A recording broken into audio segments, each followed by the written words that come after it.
আসসালামু আলাইকুম রহমতুল্লাহ। আপনারা যারা চিন্তা করতেছেন যে ছাগল পালন করবেন, তো ছাগল পালন করবেন ঠিক আছে, তো মূলত ছাগল পালনের যে কাজগুলান যা আপনাদের অবশ্যই জানা দরকার। তো প্রথম কাজ যেটা তাদের জন্য অবশ্যই খোলামেলা জায়গা প্রয়োজন। আপনারা যখন ছাগল পালন করবেন তখন অবশ্যই একটা খোলা মাঠ বা খোলা জায়গায় যাতে তারা চড়তে পারে বা খাইতে পারে সেরকম একটা জায়গা প্রয়োজন আপনাদের। আর দ্বিতীয় কথা, তাদেরকে বেঁধে রেখে খাওয়ানো যাবে না। তাহলে হবে কি যে যে পরিমাণ গ্রোথ দরকার বা আপনাদের ছাগলের প্রোডাকশান সেরকম পাবেন না আপনারা। ঠিকমতো মাংসের প্রোডাকশান পাবেন না, বাচ্চার প্রোডাকশান পাবেন না। আর যখন আপনারা এরকম একটা খোলামেলা জায়গায় আপনারা এরকম চড়াইয়া খাওয়াবেন, তখন অবশ্যই বাচ্চার প্রোডাকশান পাবেন, ছাগলের গ্রোথ ভালো আসবে এবং ছাগলটি ভালো থাকবে, প্লাস ছাগলের গোস্তের দিক থেকেও ভালো পাবেন।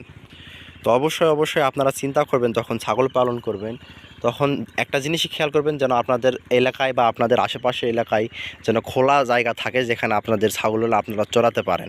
তাহলে আপনাদের ছাগলের পর্যাপ্ত পরিমাণ প্রোডাকশান পাবেন ইনশাআল্লাহ।